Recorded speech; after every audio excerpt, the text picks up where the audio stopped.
Admiral Peter Morrison stood at the main viewport of the U.S. Hyperion, watching Earth grow smaller in the distance, his weathered face reflected in the reinforced glass, lines of worry creasing his forehead. The year was 2245, and humanity had just learned they weren't alone in the universe. The news wasn't good.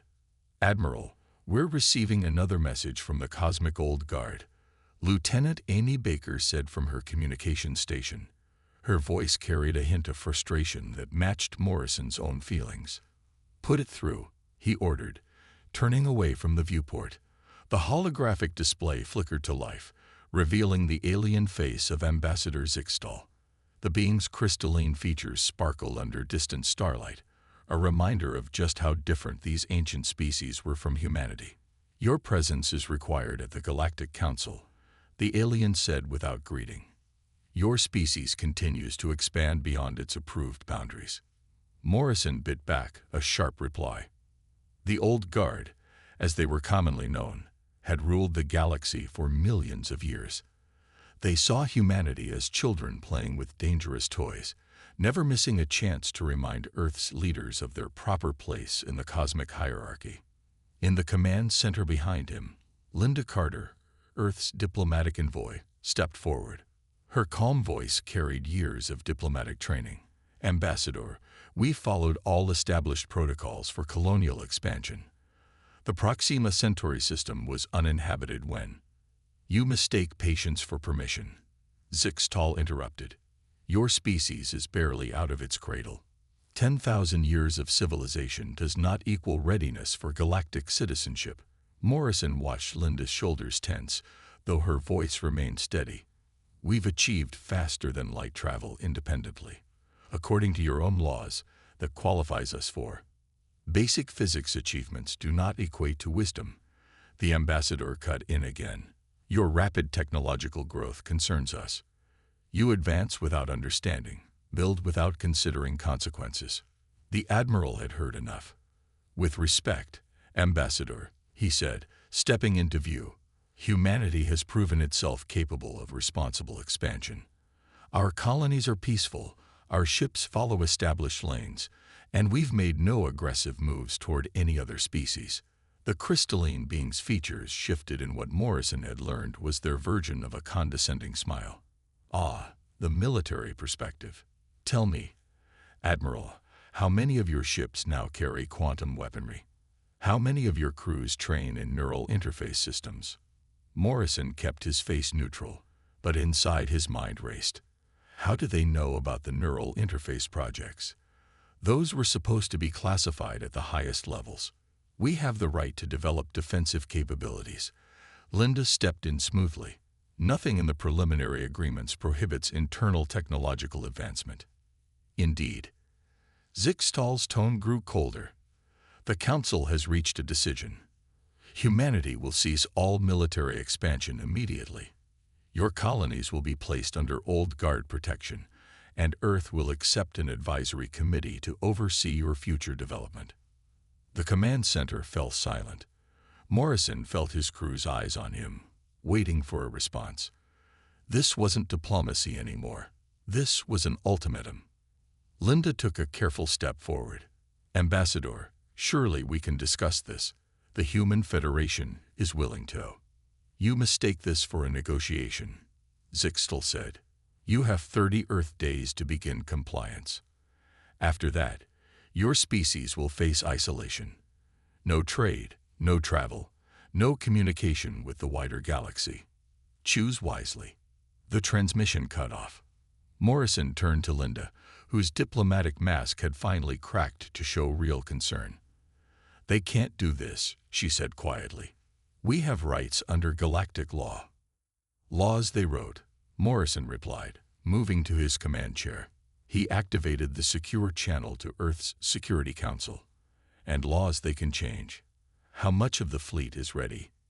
60% of the new ships are complete," Linda said, checking her datapad. "The neural interface systems are still in testing, but early results are promising. If we had another year—" Morrison shook his head. "They won't give us a year. They've seen too much already." He looked around at his crew. seeing determination replace shock on their faces. Send word to all ships and colonies. Priority channel, maximum encryption. Tell them to begin Protocol Dark Shield. Amy's fingers flew over her console. Message sent, sir. All stations acknowledging. What do you think they'll do? Linda asked quietly, moving to stand beside his chair. Morrison watched the stars through the viewport, remembering history lessons about empires and power. What every ruling class does when they see their power threatened, they'll try to put us back in our place. He stood, straightening his uniform. But they've made a mistake. What's that? They think we're still children playing with toys. A slight smile crossed his face. They haven't realized those toys are about to change everything. The next few weeks passed in a blur of activity. Every shipyard in the solar system worked at maximum capacity, hidden facilities beneath the surfaces of Mars and Europa churning out components for the fleet. The neural interface systems, humanity's secret weapon, were rushed through final testing. Morrison split his time between the Hyperion and Earth's military command, overseeing preparations he hoped they wouldn't need. But deep down, he knew better. The old guard hadn't maintained power for millions of years by being lenient with upstart species. 25 days after the ultimatum, Linda found him in his ready room aboard the Hyperion, reviewing battle simulations. They're mobilizing, she said without preamble. Our deep space sensors picked up quantum ripples from at least 300 ships, all heading this way. Morrison nodded, unsurprised. Location. Their main fleet is gathering near Sirius. At their current pace, they'll reach Earth just as the ultimatum expires. She sat heavily in the chair across from him. Peter, even with everything we've built, they outnumber us 3-1. Their ships have technology we've barely begun to understand. Numbers aren't everything, Morrison said, bringing up a holographic display of Earth's defense grid. And technology only matters if you know how to use it. How many of their ships still run on million-year-old operating systems? How many of their crews rely on traditional control methods? Linda's eyes widened as she understood. You think their experience is actually a weakness. I think, Morrison said carefully, that species who haven't faced real challenges in millennia might have forgotten how to adapt. He stood, moving to his viewport. We've learned more in the past century than they have in the past 1,000 years. They've stagnated, convinced of their own superiority. A soft chime interrupted them. Another message from the old guard. Morrison accepted it, and Ambassador Zixtel's crystalline face appeared once again. Your time grows short, the alien said. We detect no movement toward compliance with our demands. Morrison stepped forward, his voice firm. That's because we reject them, Ambassador. Humanity will not surrender its independence. Then you choose isolation. Our fleet will ensure. No, Morrison interrupted, surprising the ambassador into silence. We choose to stand as equals. Your fleet can come, but know that if you start this fight, we'll finish it. For the first time, he saw uncertainty flicker across the alien's features. You cannot hope to. 5 days, Ambassador. That's how long you have to turn your fleet around and return to your space. After that, whatever happens is on your heads. Morrison cut the transmission before the alien could respond. Linda stared at him. That was bold. That was necessary. Morrison activated the ship's general communications. All hands, this is the Admiral. Battle stations. Begin final preparations for Protocol Dark Shield. He turned to Linda. You should get to the secure bunker on Earth. She shook her head. My place is here. Someone needs to be ready to talk once the shooting stops. Morrison nodded, grateful for her presence. Together, they watched through the viewport as Earth's defense platforms moved into position and ships took up their assigned coordinates. The next 5 days would determine humanity's future in the galaxy. As he studied the tactical displays showing the approaching Old Guard fleet, Morrison allowed himself a small smile. They thought they were coming to discipline an upstart child. Instead, they were about to learn why humanity had survived every challenge its harsh homeworld had thrown at it.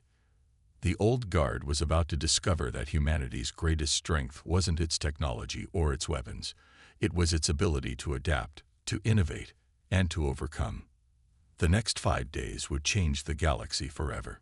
And from where Admiral Peter Morrison stood, the change was long overdue. Chief Engineer Alice Reynolds wiped sweat from her forehead as she made the final adjustments to the neural interface pod.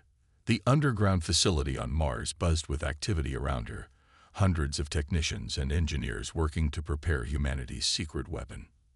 "How's it looking?" Captain John Martinez asked, walking up to inspect the pod.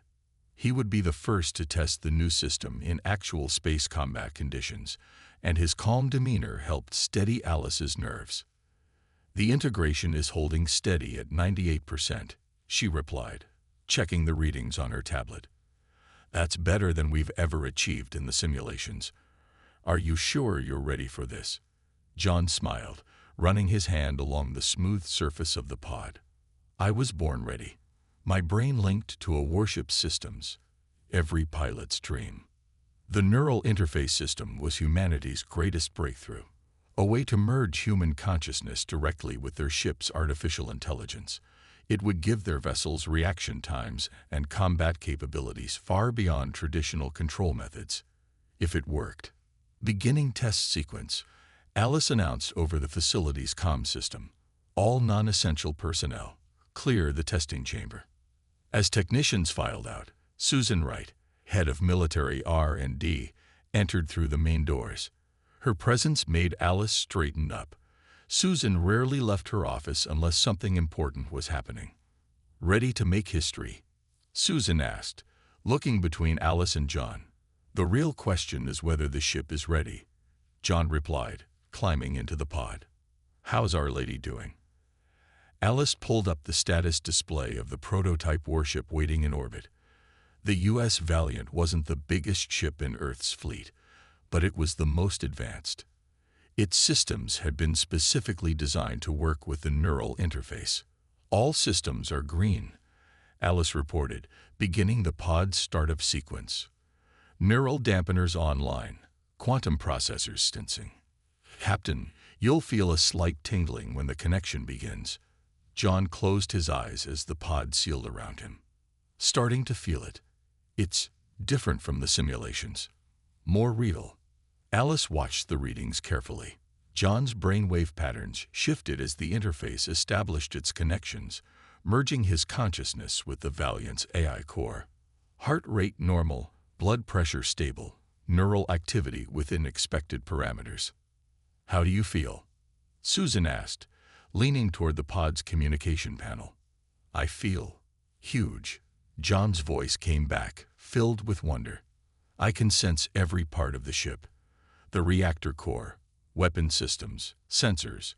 It's all just there, like extending my arms and legs." Alice smiled at the readings. "Neural sync at 100%. The AI is accepting his commands without any lag. This is better than we hoped." Susan nodded approvingly. "Take her out, Captain. Let's see what you can do." Through the facility's massive view screen, they watched as the Valiant moved away from its orbital dock. The ship's movements were impossibly smooth, more like a living creature than a machine. "Running basic maneuvering test," John reported. The massive warship spun and weaved through space with the agility of a fighter craft. "Response time is incredible. It's like the ship knows what I want before I even complete the thought." "That's the AI integration," Alice explained, monitoring the data streaming across her screens. "It learns and adapts to your thought patterns, creating a true merger of human intuition and machine precision." The test continued for hours. John put the ship through increasingly complex maneuvers, while Alice and her team monitored every aspect of both ship and pilot. The neural interface performed flawlessly, exceeding their highest expectations. But their success couldn't remain secret forever. 3 days later, Admiral Morrison called an emergency meeting in the secure bunker beneath Earth's military headquarters. Alice found herself sitting at a table with Earth's top military and scientific leaders, including Linda Carter, who had just returned from another tense meeting with the old guard. "They know something's coming," Linda reported, her face grim. "Their spies have caught glimpses of our preparations, though they don't understand the full scope. They're moving up their timetable." Morrison nodded, turning to Alice. "How many ships can we have ready in the next 48 hours? Alice quickly ran the numbers in her head. 20 fully neural integrated vessels are already complete. We can have another 30 ready in that time frame, but they'll only have basic AI integration, not the full neural interface system. It'll have to be enough," Morrison said. "The old guard fleet is accelerating. They'll reach our space in 3 days." Susan Wright pulled up a holographic display of Earth's defense grid. "We've managed to upgrade 60% of our orbital platforms with quantum weaponry. The rest are running traditional systems." "What about the solar defense network?" Morrison asked. "All outer system platforms are armed and cloaked," Susan replied. "They won't see those until it's too late." Alice watched the discussion, her mind racing. They had planned for more time, more testing, more refinement of the neural systems. But watching the determination on her colleagues' faces, she realized that humanity had already passed the point of no return. "There's something else you should know," she said, drawing everyone's attention. "The neural interface, it's getting stronger." Morrison leaned forward. "Explain." "Each time John connects with the Valiant, the integration gets deeper. The AI learns, adapts, becomes more in tune with human thought patterns. Yesterday, he was able to operate all ship systems simultaneously, something we thought would take months to achieve." Linda's eyes widened. "Are you saying the ships are evolving?" "In a way," Alice nodded. "We designed them to learn, to grow. But they're exceeding our predictions. They're becoming something new, not just machines, not just tools, but true partners." The room fell silent as the implications sank in. Humanity wasn't just building a fleet. They were creating a new form of life, a merger of human consciousness and artificial intelligence that the galaxy had never seen before. "Get every neural-capable pilot into training immediately," Morrison ordered. "I want as many ships as possible with full integration when the old guard arrives." He turned to Linda. "No more diplomatic delays. Let them come. It's time they learned what humanity is truly capable of." As the meeting broke up, Alice returned to her lab beneath the Martian surface. John was already there, preparing for another test flight. "Ready to push it further?" she asked, bringing up the neural pod's controls. John's eyes gleamed with excitement. "The Valiant's been talking to me, you know. Not in words, exactly, but in feelings, impressions. She wants to fly, to prove herself." He paused, looking at Alice seriously. "She wants to protect Earth." Alice smiled, understanding now what they had truly created. The metal Armada would not just be ships controlled by humans. It would be humanity's children, born from the marriage of mind and machine, ready to defend their creators against anything the galaxy could throw at them. As John settled into the pod and the neural interface hummed to life, Alice sent a silent prayer to whatever forces might be watching.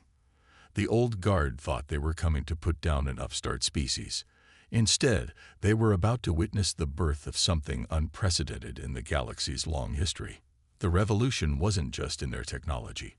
It was in the very way humanity approached its challenges. Where the old guard saw limits, humanity saw possibilities. Where they saw rules, humanity saw guidelines to be rewritten. And in 3 days, the galaxy would never be the same. Commander Daniel Hayes stood at his post in Earth's main defense control center, watching as hundreds of red dots appeared on the long-range sensor display. The old guard's fleet had arrived at the edge of the solar system, right on schedule. Multiple quantum signatures detected near Neptune's orbit. His sensor operator called out. "Count is now at 320 ships, still climbing." Daniel took a deep breath, activating his comm link to the orbital defense platforms. "All stations, this is command. Begin power-up sequences. Maintain stealth protocols until my mark. The underground command center hummed with nervous energy. They had trained for this, prepared for this, but now that the moment had arrived, the weight of what was about to happen pressed down on everyone's shoulders. Message from the Old Guard flagship. Communications Officer Mary Thompson announced. Her fingers moved quickly over her console as she worked with the AI systems she had helped develop. They're demanding our immediate surrender. Put it on screen, Daniel ordered. The main display lit up with the image of a HFY war leader. Unlike the crystalline diplomats they had dealt with before, the HFY were massive, armor-plated beings who served as the Old Guard's military enforcers. Human forces, the alien's translated voice boomed through the speakers. Your time has expired. Submit to our authority or face extinction. Before Daniel could respond, Admiral Morrison's voice cut in from the U.S. Hyperion. This is Admiral Peter Morrison of the Human Federation. We reject your ultimatum. Leave our space immediately, or we will defend ourselves. The HFY war leader made a sound that might have been laughter. Your species' arrogance ends today. We have monitored your preparations. Your fleet is insignificant compared to our power. Numbers aren't everything. Morrison replied calmly. This is your final warning. The alien commander's response was to cut the transmission. Moments later, the massive Old Guard fleet began moving deeper into the solar system. All defense stations, battle stations, Daniel ordered. Initiate Protocol Dark Shield. Captain Martinez, are you ready? In orbit above Earth, John Martinez settled into his neural interface pod aboard the U.S. Valiant. Neural link at 100%. The Valiant and I are ready to show them what we can do. Through his ship's sensors, John could feel the approach of the enemy fleet. The Valiant's AI merged with his consciousness, enhancing his awareness of everything around him. He wasn't just controlling the ship anymore. He was the ship. First wave approaching Jupiter's orbit, Daniel reported from Earth Command, detecting energy buildups in their weapon systems. Admiral Morrison's voice came through clear and strong. All ships, execute Battle Plan Alpha.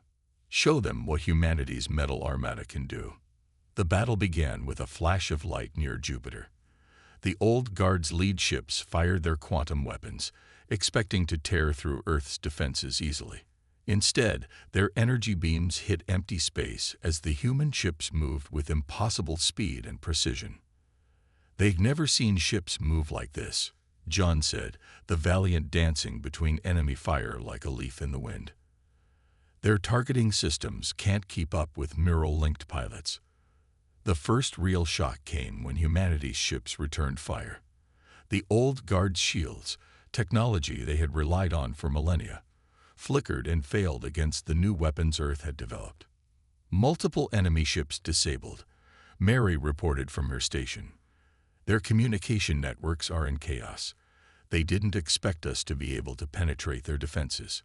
In space, John felt a surge of satisfaction through his neural link as the Valiant's weapons found their mark.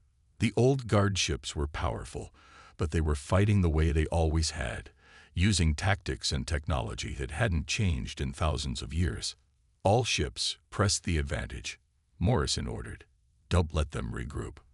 The battle spread across the solar system. Hidden defense platforms emerged from their stealth fields, catching the Old Guard fleet in devastating crossfire. Human ships moved and fought with a fluid grace that seemed impossible for vessels their size, their neural-linked pilots and AI systems working in perfect harmony. Enemy fleet is splitting up, Daniel announced.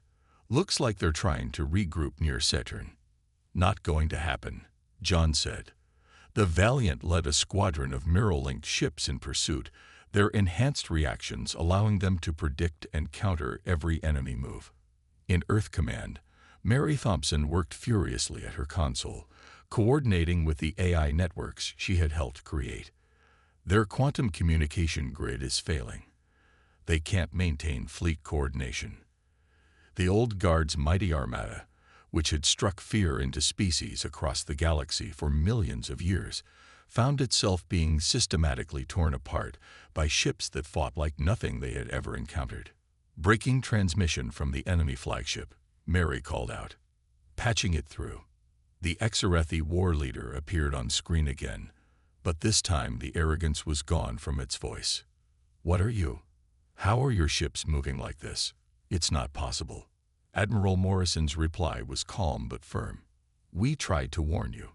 Humanity doesn't follow the rules you've lived by for millions of years. We make our own path." "Their fleet is retreating," Daniel reported, watching the sensor displays. Multiple ships making emergency quantum jumps out of the system. The battle wasn't over. This was just the first clash in what would likely be a longer war. But humanity had proven something crucial. The old guard could be beaten. In orbit, John guided the Valiant through the debris field that had once been part of the invading fleet. Through his neural link, he could sense his ship's satisfaction at their victory, an emotion echoed by the AI cores of every vessel in the Metal Armada. "Status report," Morrison called out to all ships. "Minimal damage to our fleet," John reported. The neural links performed perfectly. The old guard never landed a solid hit on any of our ships. Daniel looked at the tactical display in Earth Command, hardly believing what he was seeing. The mighty old guard fleet was in full retreat, leaving behind dozens of disabled ships and shattered pride. "They'll be back," Mary said quietly. "And they'll bring more ships next time." "Let them come," Morrison replied. "Every battle makes our neural links stronger, our AIs smarter. We'll be ready."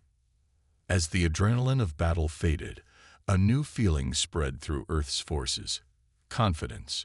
They had stood against the galaxy's oldest and most powerful civilization, and they had won. In his neural pod, John smiled as he felt the Valiant's systems humming around him. The ship shared his thoughts, his emotions, his determination. They weren't just fighting for survival anymore. They were fighting to reshape the galaxy into a place where no species would be dismissed as too young or too primitive to have a voice. The old guard had ruled through fear and tradition for millions of years, but now humanity had shown them something they had forgotten long ago: the power of innovation, the strength that comes from refusing to accept limitations. The Metal Armada had proven itself in battle, and the galaxy would never be the same. 2 weeks after the Battle of Earth, Admiral Morrison stood on the bridge of the U.S. Hyperion, watching his fleet prepare for their first push into Old Guard territory. The Metal Armada had grown stronger since their initial victory, with more ships now equipped with the revolutionary neural interface system. "All ships report ready, Admiral," Lieutenant Sandra Cole said from her communication station. She had spent the past week studying the Old Guard's quantum communication networks, looking for weaknesses they could exploit. "Signal the fleet," Morrison ordered. "Begin Operation Breakthrough." The human fleet jumped into quantum space, their engines powered by technology that the Old Guard had dismissed as too primitive just months ago. But humanity had done what the ancient species thought impossible. They had improved on designs that hadn't changed in millennia. When they emerged from quantum space near one of the Old Guard's major strongholds, Sandra's new disruption system proved its worth immediately. "Enemy communications are scrambled," she reported with a smile. "They can't coordinate their defense platforms." Through his neural link with the Valiant, Captain John Martinez felt the excitement of both his ship and his squadron. Their ships are launching, but they're moving independently. No fleet coordination. Morrison watched as the battle unfolded. The Old Guard had more ships, but quantity meant little against the neural-linked vessels of the Metal Armada. Human ships moved like living creatures, their AI cores and human pilots working as one, while the enemy fought like machines following old programming. Multiple civilian ships detected, Sandra called out. "They're evacuating the station." "Let them go," Morrison ordered. "We're not here to harm civilians. Focus on military targets only." As the battle progressed, something unexpected happened. Some of the civilian ships weren't running away. They were moving toward the human fleet. Sandra's console lit up with incoming transmissions. "Sir, we're receiving messages from representatives of several younger species," she said, her eyes widening as she read the translations. "They're asking for liberation." Morrison hadn't expected this, but he should have. The old guard didn't just control military power, they dominated every aspect of galactic society. Many younger species had suffered under their rule, waiting for a chance to break free. "Open a channel to all civilian vessels," he ordered. "Let them know they're under our protection." The battle for the station ended quickly. The old guard's defenders, cut off from their command structure by Sandra's disruption system, couldn't match the coordinated attacks of the metal Armada. Within hours, the station and its surrounding defense platforms were under human control. Richard Bennett, Earth's chief military strategist, coordinated the operation from his position aboard the Hyperion. "Their tactical responses are becoming predictable," he reported. "They keep trying to use strategies that worked for them thousands of years ago." "That's their weakness," Morrison replied. "They stopped adapting, stopped innovating. They thought they had all the answers." The aftermath of the battle brought more surprises. Representatives from a dozen different species came aboard the Hyperion, each with stories of old guard oppression and dreams of freedom. "We watched what happened at Earth," said Clyrix, a member of a species that had been deemed too aggressive for full galactic citizenship. "You proved they aren't invincible." Linda Carter, who had joined the fleet as diplomatic advisor, met with the various representatives. "We're not here to replace one empire with another," she assured them. "Earth believes every species has the right to determine its own path." The next few days saw a flurry of activity as more ships arrived, not just human vessels, but ships from other species who had hidden their true capabilities from the old guard. The revolution was spreading faster than anyone had expected. "We're picking up massive quantum disturbances," Sandra reported one morning. "The old guard is mobilizing everything they have. They're calling in fleets from every sector." Morrison nodded, unsurprised. The old guard wouldn't accept the loss of their power easily. "How many ships?" "Over 1,000, Sandra said quietly. "They're stripping their entire border defense network." Through the neural network linking the human fleet, Morrison could feel the determination of his crews and their AI partners. The ships themselves seemed to pulse with anticipation. "Send word to Earth," he ordered. "Tell them to accelerate production of neural interface systems.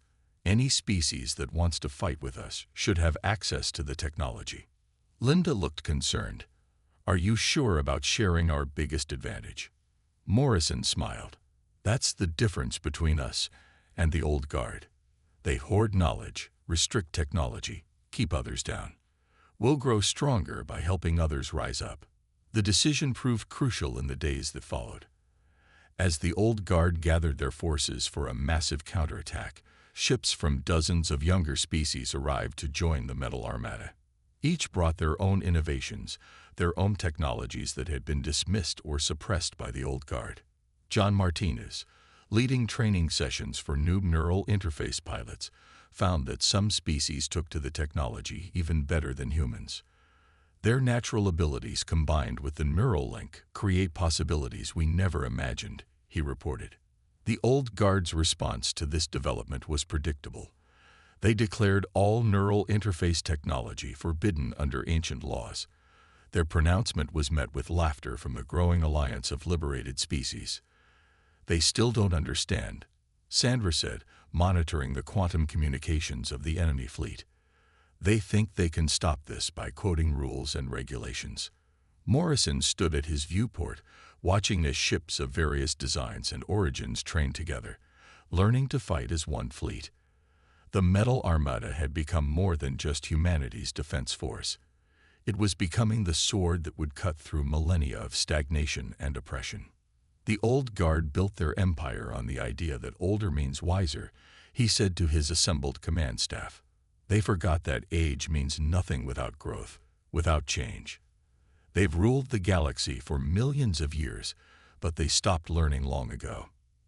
Through the neural network, he could feel the agreement of every human pilot and every AI core. The revolution they had started wasn't just about military power. It was about proving that progress couldn't be stopped by tradition, that innovation couldn't be constrained by ancient laws. As reports came in of more old guard strongholds falling to liberation forces, Morrison knew they had passed a point of no return. The galaxy was changing, and all the power of the ancient species couldn't turn back the tide. The Metal Armada had started as humanity's defense force. Now it was becoming something much more, the tip of a spear that would reshape the galaxy into something new, something better. And the old guard's time was running out. The warning came from 3 different sectors at once. Sandra Cole's communication system lit up with emergency signals as the old guard unveiled their most dreaded weapons, the planet killers. Multiple energy signatures detected. She called out from her station on the Hyperion. "They're like nothing we've seen before." Admiral Morrison watched the tactical display as massive ships emerged from quantum space. Each one was bigger than anything the Metal Armada had faced, ancient weapons that the old guard had kept hidden for millions of years. "They're targeting civilian worlds," Linda Carter said, her voice tight with anger. "Worlds that joined our alliance." The first blast from a planet killer struck a colony in the Proxima system. The beam of energy cut straight through the planet's defenses, burning through the atmosphere. Millions of lives hung in the balance. "All ships, emergency jump," Morrison ordered. "We have to stop them before they can fire again." The Metal Armada responded instantly, neural-linked ships moving as one. Captain John Martinez led the first attack run against the nearest planet killer, the Valiant's sensors probing for weaknesses. "These ships are old," John reported through the neural network. "Really old. The tech is different from anything else we've seen from the old guard." In the engineering section of the Hyperion, Kevin Phillips studied the readings from the planet killers. He had spent years taking apart old guard technology, learning how it worked, finding its flaws. Now he noticed something strange in the energy patterns. "Admiral," he called over the comm. "These weapons, they're not just old, they're ancient. They're from before the old guard even became the old guard." "Explain," Morrison demanded as the fleet engaged the massive enemy ships. "The energy signatures, the way they're put together, it's like looking at archaeological data. These aren't their weapons. They inherited them from whoever came before them." This news spread through the neural network, shared instantly with every ship and pilot in the Metal Armada. The old guard, who had ruled the galaxy for millions of years, were using borrowed power. The battle raged across multiple star systems. The planet killers were powerful, but they were slow, designed for destroying worlds rather than fighting ships. The neural-linked vessels of the Metal Armada danced around them, looking for weaknesses. "Found something," Kevin shouted suddenly.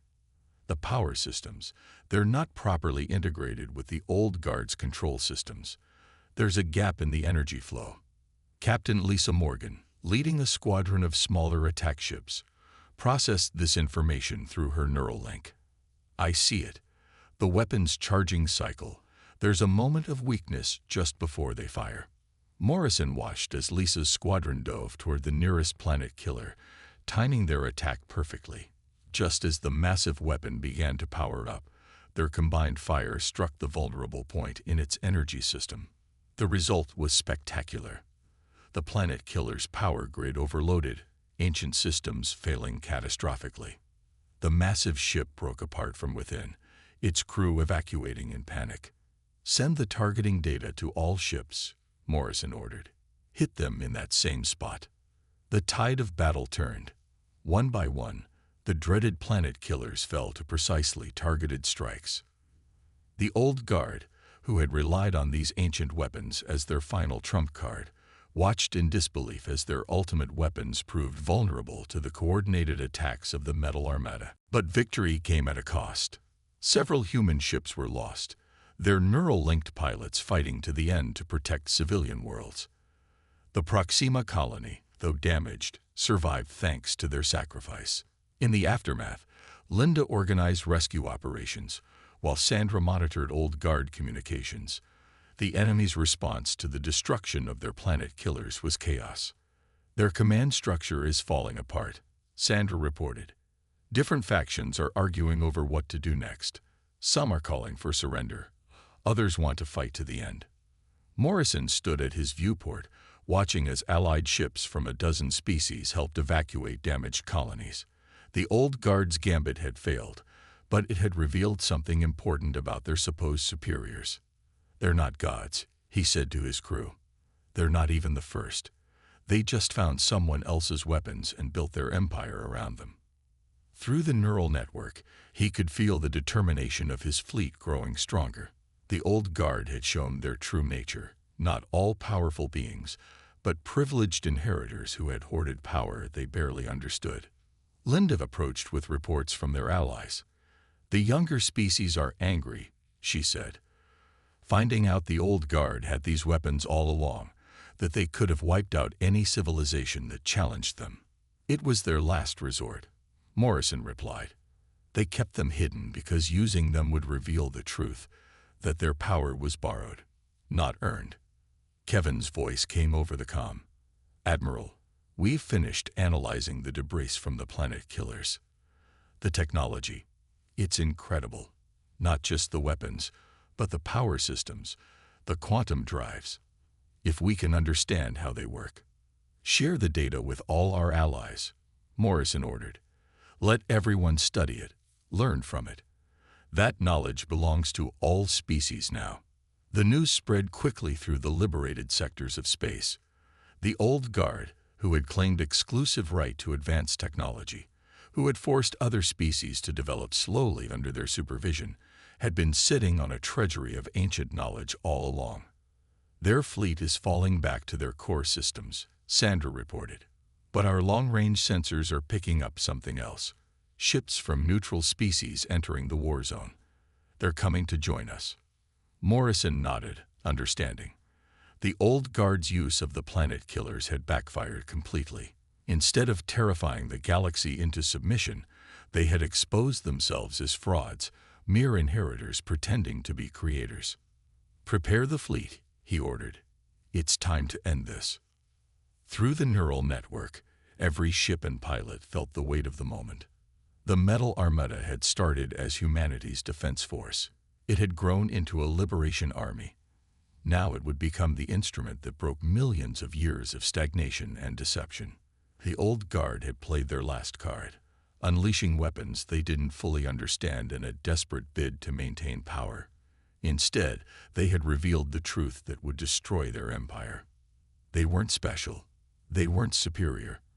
They were just the longest-running thieves in galactic history, and their time was finally running out. The capital system of the old guard gleamed ahead of the Metal Armada, its three suns casting multiple shadows across the massive ring worlds and space stations that had been built over millions of years. This was where it would end, one way or another. Admiral Morrison stood on the bridge of the Hyperion, looking at the combined fleet that had gathered for this final battle. Ships of every size and design surrounded his flagship, human vessels with their neural interfaces, sleek ships from newly liberated species, and even some old guard vessels that had defected to their cause. "Enemy fleet is forming up around the capital," Sandra Cole reported from her station. "They've gathered everything they have left, over 2,000 ships." Linda Carter, who had spent years trying to negotiate with the old guard, shook her head at the display. "They still don't understand. Even now, they think this is just about military power." Through the neural network linking the Allied fleet, Morrison could feel the readiness of his forces. The human ships pulsed with determination, their AI cores and pilots working as one. The other species brought their own strengths. Natural abilities enhanced by neural interface technology, ancient knowledge finally being used for the benefit of all. "Open a channel to the old guard command," Morrison ordered. "One last chance to end this peacefully." The main screen lit up, showing not just one old guard leader, but the entire council.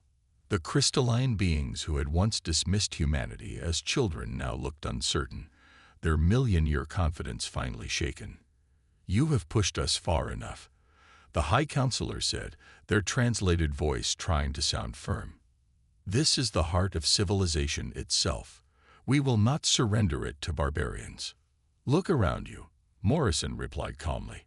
"Look at the fleet we gathered. Species you called primitive, technology you said we couldn't handle, alliances you claimed were impossible. Every one of your assumptions has been proven wrong. We have maintained order for millions of years," another counselor protested. "Without our guidance, the galaxy will fall into chaos." Captain John Martinez, leading the Valiant's battle group, spoke up through the neural network. "You didn't maintain order. You froze everything in place. The galaxy needs to grow, to change." The Council's response was to cut communication. Moments later, their fleet began to move. "All ships, battle formations," Morrison ordered. "Remember the plan. We're not here to destroy them. We're here to end their control." The battle that followed was unlike anything the galaxy had ever seen. The old guard fought with desperate fury, using every technique and technology they had gathered over millions of years. But they were facing something they couldn't understand, a fleet that fought as one living thing. Ships linked by human consciousness and artificial intelligence, moving with impossible coordination. "Their formations are breaking," Sandra reported as the battle entered its second hour. "They can't maintain cohesion against our neural-linked attacks." Kevin Phillips, monitoring the battle from engineering, noticed something else. "Admiral, look at their capital stations. The power signatures are changing. They're trying to activate something big." "Another superweapon?" Linda asked, worried. "No," Kevin replied, studying his readings. "This is different. It's like they're trying to lock down the entire system. Some kind of containment field." Morrison understood immediately. "They'd rather trap everyone here than lose control. All ships, push forward. We have to reach those control stations." The battle intensified as the Allied fleet fought their way toward the heart of the Old Guard's power. The Valiant led a squadron of neural-linked ships through the enemy's lines, their enhanced reactions allowing them to predict and dodge every attack. "We're getting through," John reported, the Valiant's AI adding its own sense of triumph to his words. "Their defenses aren't coordinated anymore."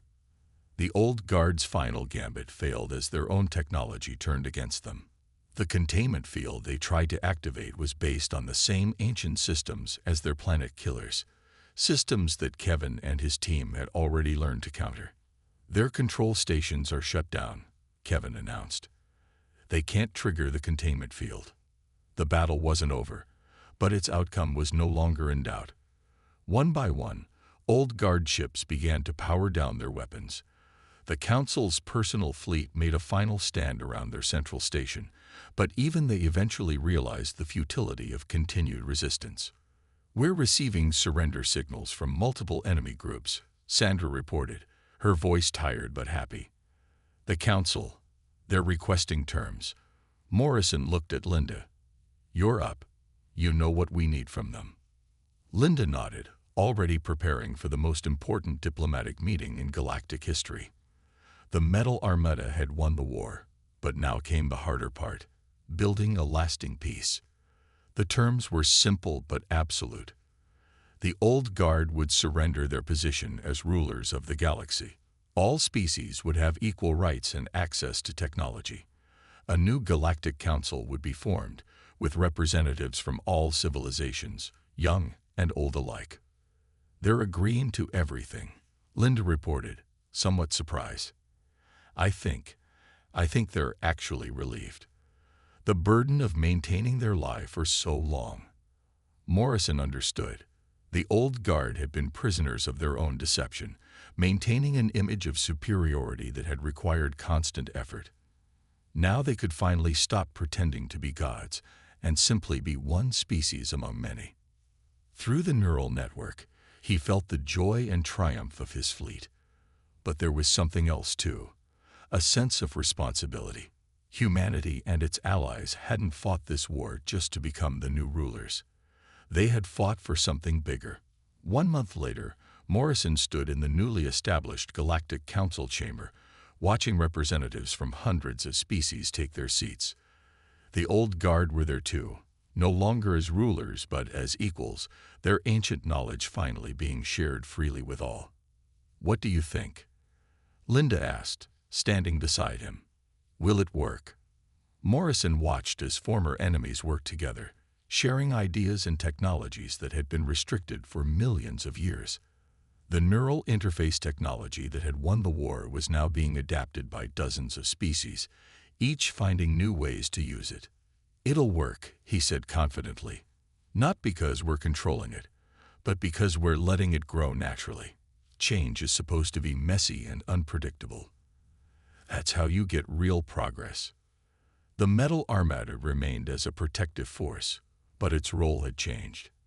Instead of a weapon of war, it became a symbol of cooperation, its neural-linked ships, now crewed by beings from many different species working together.